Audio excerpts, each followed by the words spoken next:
Hi, welcome to our channel of IGNOU Audiobooks, Indira Gandhi National Open University, School of Vocational Education and Training, SOVET, Certificate in Communication.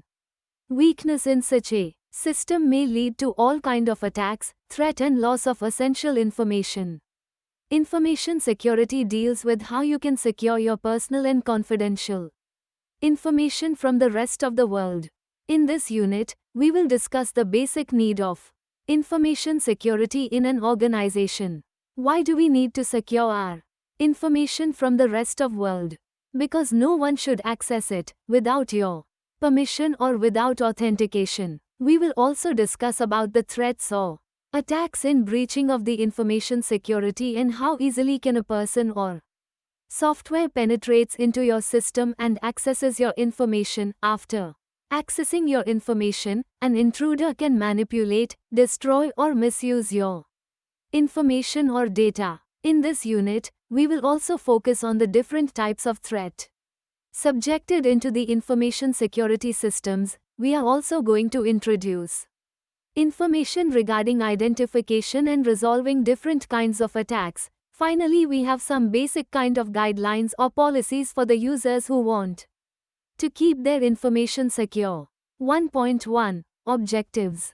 After studying this unit, you Saint 0 would be able to define the term information security and its needs, understand the terms integrity, availability and confidentiality, differentiate different types of attacks, define safety measures for an information security system against these attacks, and understand and make guidelines for secure information security system.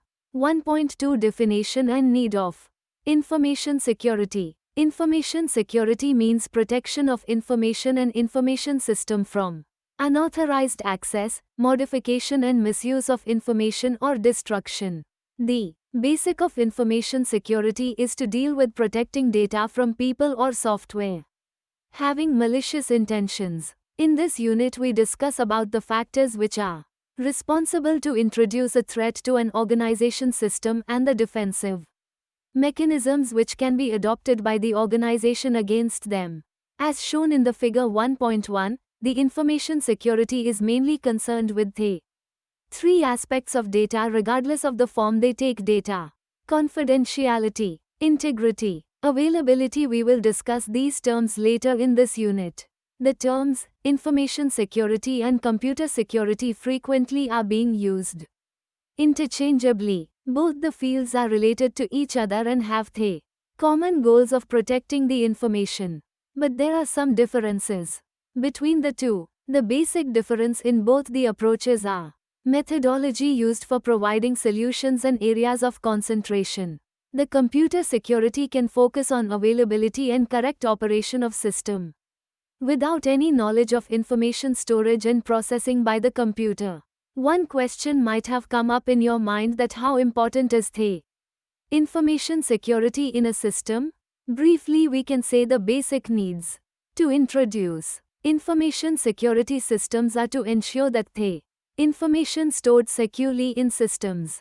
Nowadays, the information is collected, processed and stored in computer and transmitted through a network to the other computers. This information is confidential, which is about their employees, customers, products, researchers, financial information etc. If this precious information falls in wrong hands, then it will be misused. So, in an organization we need a secure and powerful system which can stop any hackers or software to penetrate. So, the field of information security has grown up a great deal in recent years, which answers the issue of protection of confidential information in business environment. 1.3 Definition related to Information security. The information security has three aims: A. Integrity, confidentiality and availability. They have different meaning with respect to data, information and system. They also address different areas of information security systems.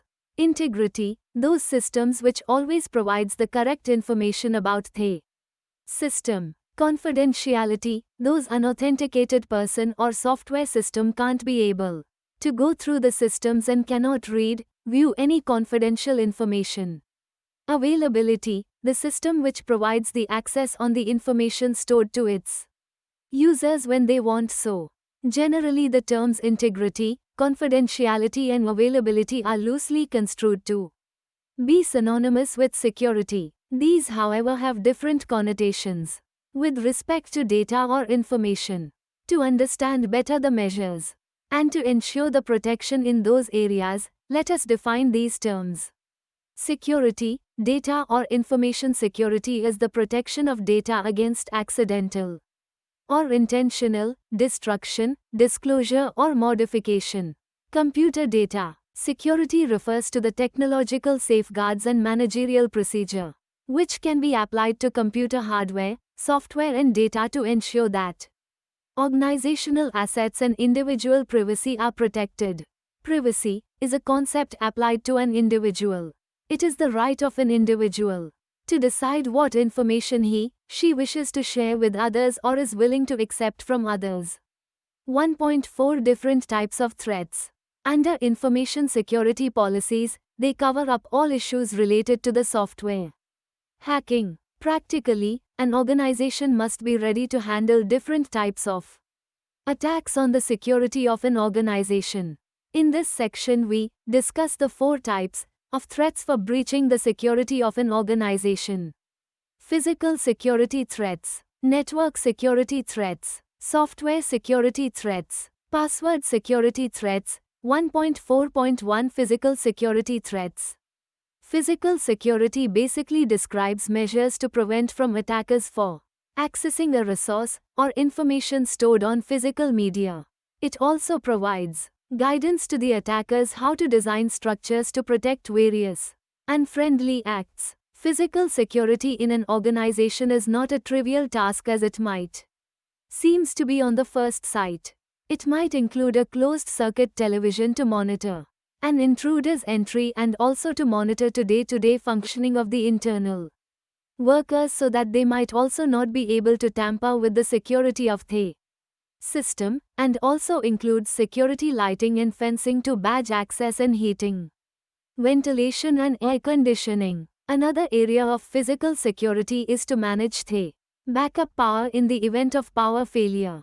The use of uninterruptible power supplies is usually adopted by most of the organizations which do not have another backup facility such as diesel generators. A physical intruder may penetrate into the system and walk out with the main server of the organization by disconnecting it from other devices, or simply she might turn off the firewall by disconnecting the cables, while the organization still believes that they are very well protected because they have installed advanced firewall. Physical security threats may be classified into 4 major categories. Electrical threats come from insufficient voltage of different devices and hardware systems. Environmental, these types of threats are due to natural disasters such as fires, flooding, storms etc. Environmental threats can also occur from extreme temperature or humidity. Hardware threats deals with their physical hardware damage or its theft. Information security concerns maintenance threats may arise from poor handling of electronic components such as poor cabling, poor device labeling, etc. 1.4.2 Network security threats. There are many ways by which attackers can invade a network. Each attacker has her own bag of tricks that can be used to break into a system. The basic network invasion involves 5 main components: reconnaissance, scanning, gaining access, maintaining access and covering tracks. It might seem odd to think of a methodology for hackers, but as with anything else, time matters. So to maximize time, most hackers may follow a similar methodology. The first phase in the methodology is the reconnaissance phase. In this phase, the attacker tries to gain as much information as possible about the target network.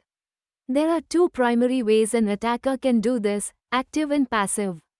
The passive attacks can often generate a lot of good information about the network the hacker wants to attack. The hacker would often begin by reading through the target Organization's website to see if any information can be gained or look for contact information for key employees, information on other type of technology used at the organization, and any other nugget of information which can be used in the attack. The company's website may be visited thoroughly, or internet search engines can be used to find more information about the network. The attackers may look for information in the DNS servers to attack the organization. This would provide a list of server and corresponding JP addresses. Once this is done, the hacker would move to active attacking. An attacker would begin scanning, looking for holes to compromise to gain access to the network. The servers available on the internet may be scanned to look for the known vulnerabilities. Organizations' firewall and the routers may also be looked to search for the vulnerabilities. Next phase is gaining access. There are many ways for an attacker to gain access to the target network. Some of the more common entry points into the network are through the target server's operating system. To maintain access, an attacker may upload a custom application onto the compromised server, which can act as a backdoor for the attacker, which allows him to enter and exit into the network at his/her own wish. Once an attacker has determined his/her mechanism for getting back into the server, the last step in the hacker methodology is to cover his/her tracks. A clever attacker may just modify his/her log entries to show that the traffic was originating from a different JP address. 1.4.3 Software Security Threats. The most sophisticated threat to information systems is from the malicious software or malicious programs. These software programs carry harmful damage to an organization's data and the software, without the knowledge of the users on the systems they execute on. These programs mostly are deliberately written by professional intruders called hackers, and their motive to carry maximum damage to an organization's data. The most well-known of all types of malicious programs are viruses. A virus is a program code that has both the ability to replicate itself as well as attach itself to other programs. Viruses exploit the details and vulnerabilities of the particular operating systems and particular hardware platform in order to carry out their work. A virus-infected program can be categorized into different phases. The first of these is dormant phase. Here the program just contains a copy of ~e virus code. When the program in the dormant state is executed, the virus code gains control of the program and uses this opportunity to propagate by copying itself onto other programs. This is called propagation phase. When an infected program is run, the virus may perform the unwanted and dangerous actions that it is capable of. This is called active phase. We will study in detail about the virus and other malicious programs in the next unit. 1.4.4 Password Security Threats. Authentication is the process of determining whether a user is the one who he/she says he/she is, based on the information such as user ID, password, source, network address, or called ID number from which he/she is connecting. Most servers of various kinds provide their own built-in authentication. This consists of a user and a password list stored locally. The built-in authentication may range from simple names and passwords stored in clear text form to an encrypted set of information that then points to another set of encrypted data elsewhere on the same system.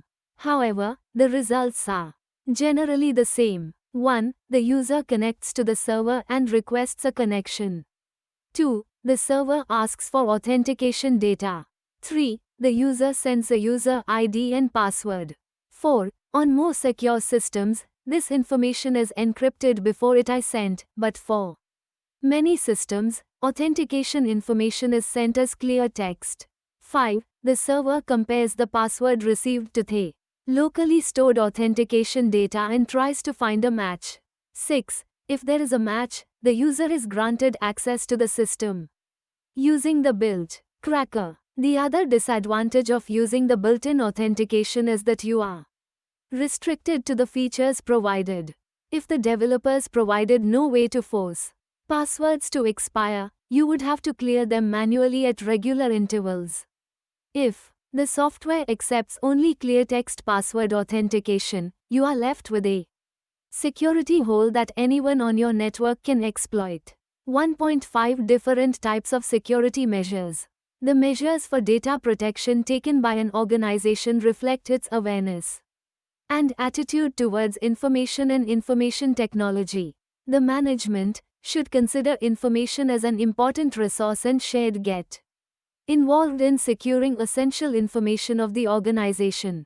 One of the best and first steps in ensuring data security is to create awareness and develop a culture within the organization towards the ways in which information can be lost or altered and what would be the consequences of such an occurrence to the organization and individuals. All other steps which can be taken are information technology, planning. The organization must decide, a policy for introduction of IT.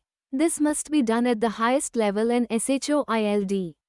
Address issues such as level of protection for various aspects of information relating to the organization. Selection of technology, keeping in mind obsolescence due to new innovations and necessity for keeping step.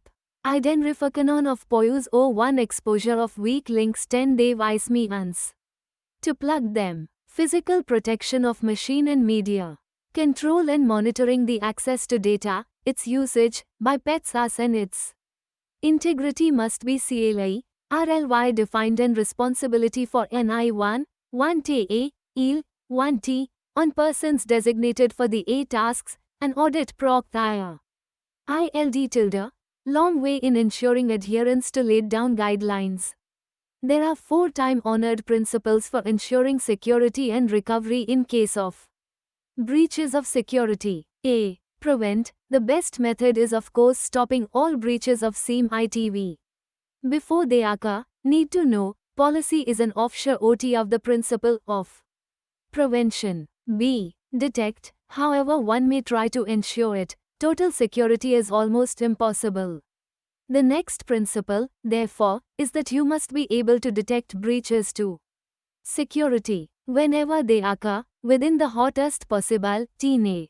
This HLPS in damage assessment and also in devising further preventive measures.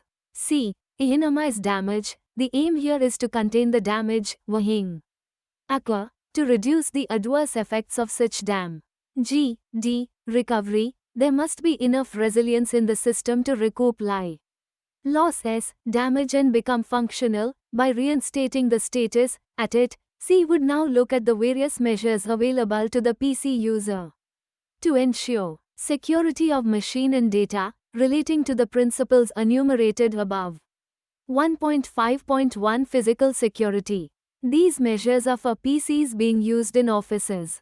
The PC may be IQ used by individual or being shared between 2 or more users. The measures available O. Physically bolt down the PC to a table so that it can not be casually lifted. Taken away information security. Located PC in such a way that it is conveniently accessible to the user but hidden from casual passerby. Have likable cupboards for floppies and keep them locked at all times, except when used.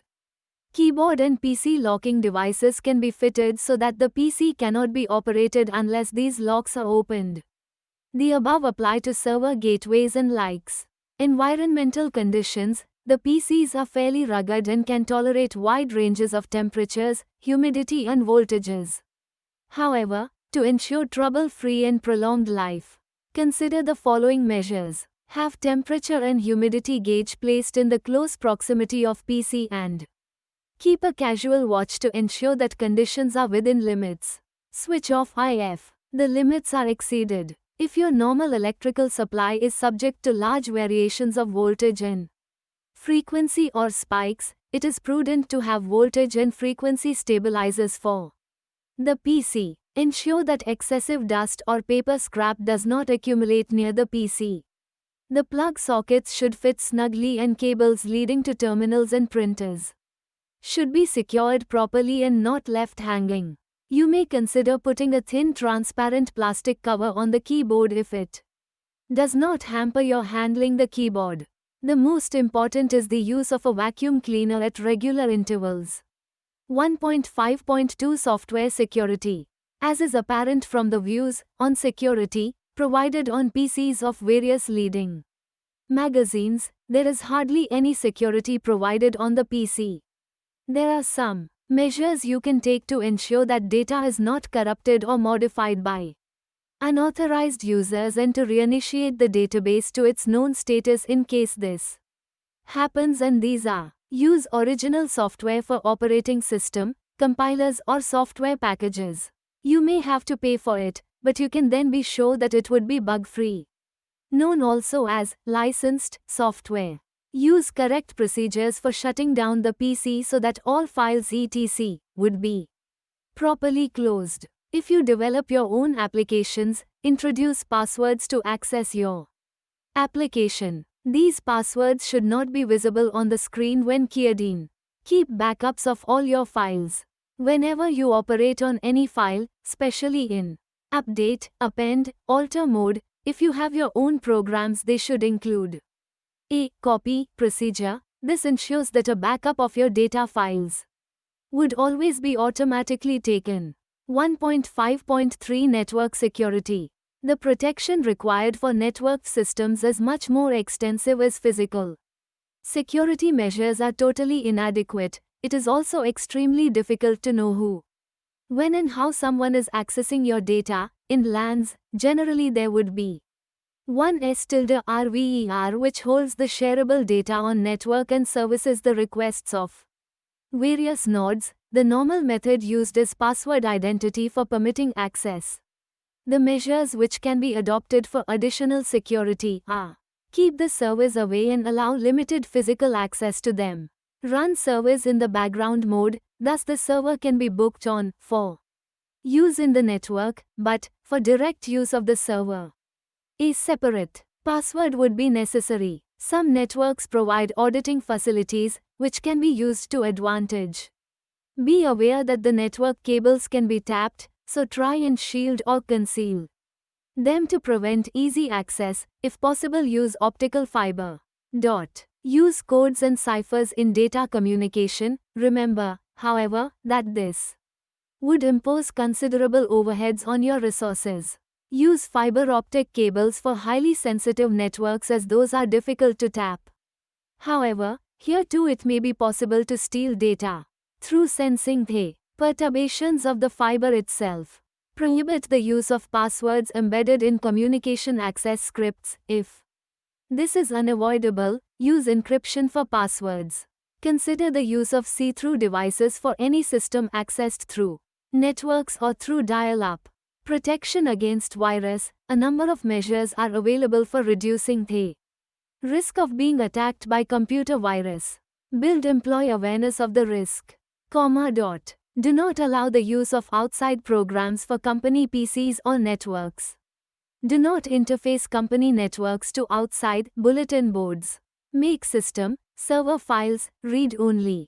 Try and obtain source code for important software in use and compile it in-house. If source code is difficult to follow, it should ring a warning bell in your head. Check executable code using debug or separate utilities to study code structure and check spaces for viruses. 1.5.4 Password Security. In most organizations or computer systems, the only authorization for data access is giving the correct password. Rightly speaking, this is only the first step. The whole process would be identification. The password only indicates an object with a unique identity assigned to it. Thus, it should not become authorization to access data without further checks, if some measure of security is desired. Authentication. This process verifies that a person or object is who he, she or it claims to be. This could be achieved by asking some standard questions from a large selection and getting answers to them. If the answers match with those held on the systems, the person or object is authenticated. Authorization. This is the last step in the process. Through this, you can ensure that only a given user, terminal or other resource can access data to which permission has been granted to read, write or alter. Thus a matrix can be created to indicate which users have access to which file, records or fields. If the user request passes the matrix, she is allowed access, otherwise she is denied access to some parts of the database. 1.5.5 Other aspects. We have had a fairly close look at the measures for data protection available on standalone as well as networked PCs. Some of the measures that we studied can be implemented only on mini and mainframe systems easily, while trying to introduce them on PCs may incur too much of resource overheads. We would now take a quick look at the protection, detection and recovery mechanisms available on large systems. This is in order to give you pointers for discerning when to go in for a larger system rather than a PC LAN and what facilities to look for.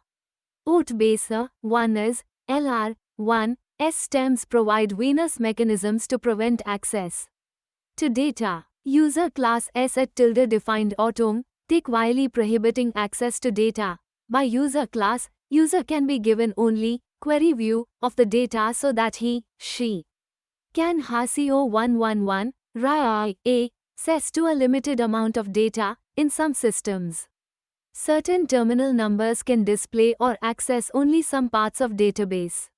Thus, even a user with higher access permissions cannot access some data on those terminals. CCESS to operating systems. In some systems, the operating system is written in a lower level language and users are not in the use of that language.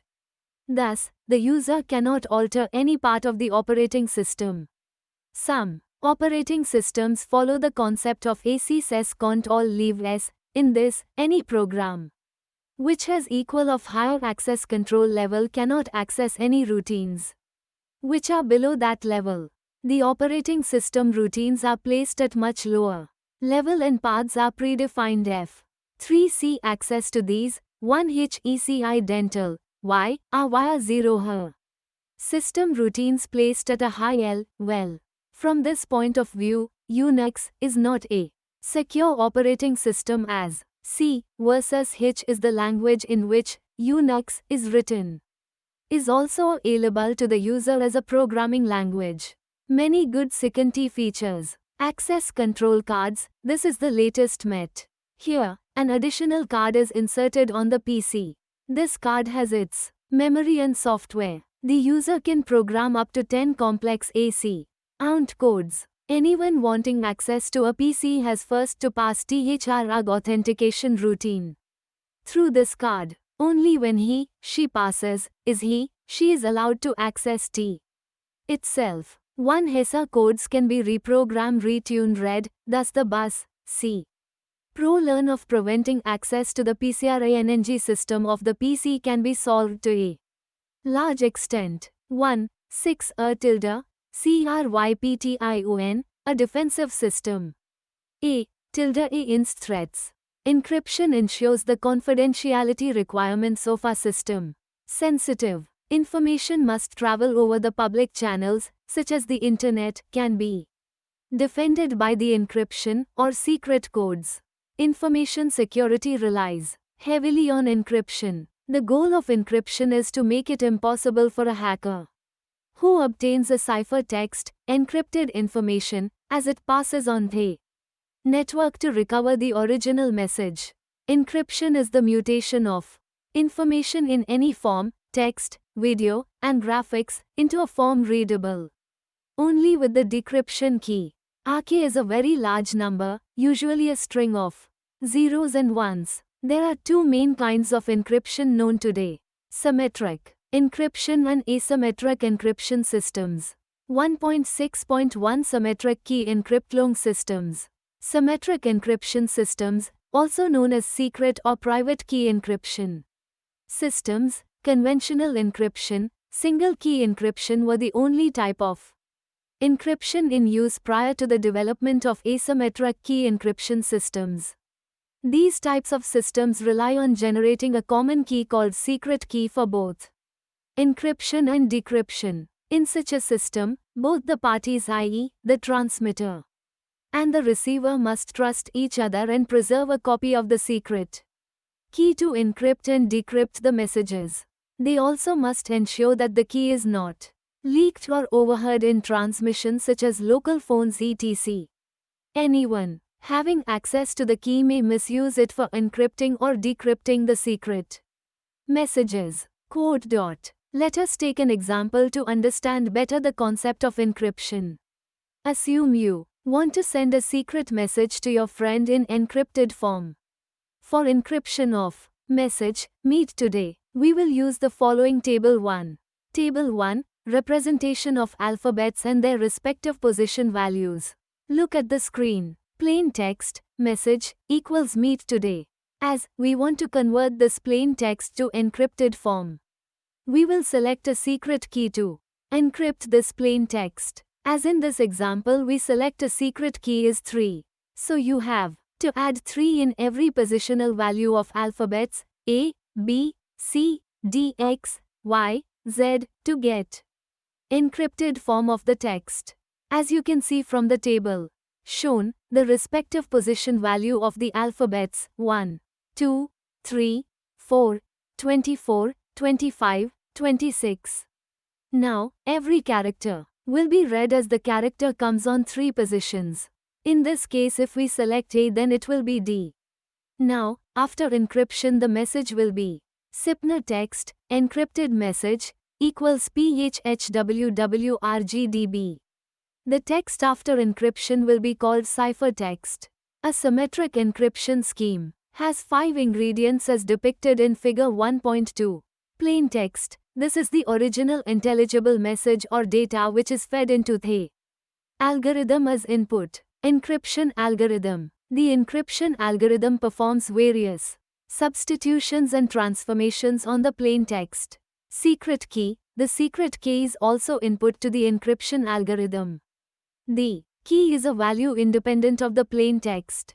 The algorithm will produce a different output depending on the specific key being used at the time. The exact substitutions and transformations performed by the algorithm depend on the key. Ciphertext. This is the scrambled message produced as output. It depends on the plain text and the secret key. For a given message, 2 different keys will produce 2 different ciphertexts. The ciphertext is apparently random stream of data and, as it stands, is unintelligible. Decryption algorithm. This is essentially the encryption algorithm run in reverse. It takes the ciphertext and the secret key and produces the original plain text. Although such a system is easy to use because of the existence of a single key to be shared by both the parties, but it has some disadvantages which has resulted into non-acceptance of such systems frequently. A secret key encryption system suffers from the problems of key distribution, generation, transmission and storage of keys. Secure key distribution is cumbersome in large networks and practically infeasible for a vendor having several thousands of customers. It is also impractical for a large group of users which are previously unknown. Further, every customer is to be assigned a new secret key which can never be shared with any other customer party. More popular solution to widespread open network security is a newer, more sophisticated form of encryption, first developed in 1970 called asymmetric key encryption. 1.6.2 Asymmetric key encryption systems. Asymmetric key encryption systems are also known as public key encryption systems. These systems use 2 keys, one key to encrypt the message and the other corresponding key to decrypt the message. The 2 keys are mathematically related so that the data encrypted by one can be decrypted by the other. This system is based on a pair of keys. One of them is known as public key, which can be made public to all the users. The other key is called private key, which is always kept confidential and never exposed. Both the keys should, however, be protected for any modifications, since keys once Modified can never be further used for encryption or decryption. A public key encryption scheme has 6 ingredients. Plain text. This is the readable message or data that is fed into the algorithm. As input. Encryption algorithm. The encryption algorithm performs various substitutions and transformations on the plain text. Public and private key. This is a pair of keys that have been selected so that if one is used for encryption, the other is used for decryption. The exact transformations performed by the encryption algorithm depend on the public or private key that is provided as input. Ciphertext. This is the scrambled message produced as output. It depends on the plain text and the key. For a given message, 2 different keys will produce 2 different ciphertexts. Decryption algorithm. This is essentially the encryption algorithm run in reverse. It takes the ciphertext and the secret key and produces the original plain text. The essential steps are the following. 1. Each user generates a pair of keys to be used for encryption and decryption of messages. 2. Each user places one of the 2 keys in a public register called public key or other accessible file. The companion key is kept private called private key. Each user maintains a collection of public keys obtained from others. 3. If user A wishes to send a confidential message to user B, then A encrypts the message using B's public key. 4. When B receives the message, he decrypts it using his own private key. No other recipient can decrypt the message because only B knows his private key. This process is also shown in Figure 1.3. With this approach, all participants have access to public keys, and private keys are generated locally by each participant and therefore need never be distributed. As long as the system controls its private key, its incoming communication is secure. At any time, a system can change its private key and publish the companion public key to replace its old public key. The following figures show the encryption and authentication processes in public key cryptography. Figure 1.3. Encryption in public key cryptosystems.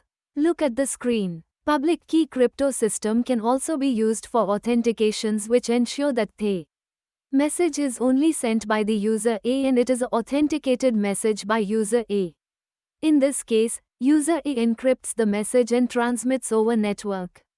Now, this ciphertext can only be decrypted by the public key of user A, hence, it is a authenticated message only sent by user A. This process is shown below in the figure 1.4. Figure 1.4. Authentication in public key crypto systems. Table summarizes the main differences and the important aspects of the symmetric and asymmetric encryption systems. Look at the screen. 1.7 Security policies. Before making security policies for a system, first you should analyze how the data is important for you. After knowing the values of your data, you need to develop a set of policies to prevent it. These types of policies are called security policies and may apply to users, department and an organization.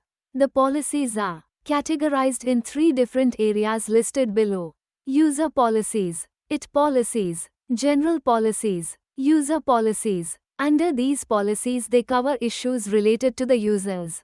They define term related to users. What can users do with data or network? It has defined some terms which limit the users to keep the network secure, such as access permission, restriction on programs, etc. Some policies are password policies. This policy is used to prevent an unauthorized access on user account. It defines procedure for users must change their password often. Complexity rule and other items. Internet usage, use of internet, mail, program with password or unencrypted data sent over internet. System use. They put limitations on the users to use system limited by giving a limited permission on program installation, file sharing, instant messaging, etc. IT policies. These policies include general policy for the IT department. Some policies are backup policy. They define policy for what to back up, who back it up, storage testing etc. Firewall policy, they define which port to allow traffic or which blocked. Client update policy, they define policies to update client. General policies, high-level program policy, defines how owns other policies, scope, related document and purpose of policies. It covers business continuity policy. In this category, it includes following plan: crisis management, disaster management, server recovery, data recovery. 1.8 Summary. It is becoming increasingly essential for all organizations to ensure data security. Ensuring data security on PCs and LANs is a major problem as inherently very few mechanisms are provided to guard against data loss, corruption, misuse or eavesdropping. Unless the organization creates security awareness in its workforce, any measures for data security are not likely to prove successful. The organization must decide on the IT and security policy at the highest level and ensure its strict implementation for a reasonably successful outcome. There are a number of measures available to the organization, especially on larger systems, to ensure data security. Equal attention, however, needs to be paid to PC security as there is an increasing use of PCs as terminals. In this unit we discussed about the term information security and its need. As you know, the term information, the security of, it deals with secure your personal and confidential information from the rest of the world. We also defined the main aim behind to secure your data. The terms are availability, integrity and confidentiality. In these terms we secure our data. We also discuss about the threats or attacks in breaching of the information security. How easily can a person or software penetrate into your system and access your information? After accessing your information, it can manipulate, destroyed or misused it. In this unit we discuss about the different types of threats subjected into the information security systems. We also introduce information as to how to identify and sort out these types of attacks. Finally, we have some kind of guidelines or policies for the users who want to keep their information secure. Thank you for watching. We will see you in the next video with the next chapter.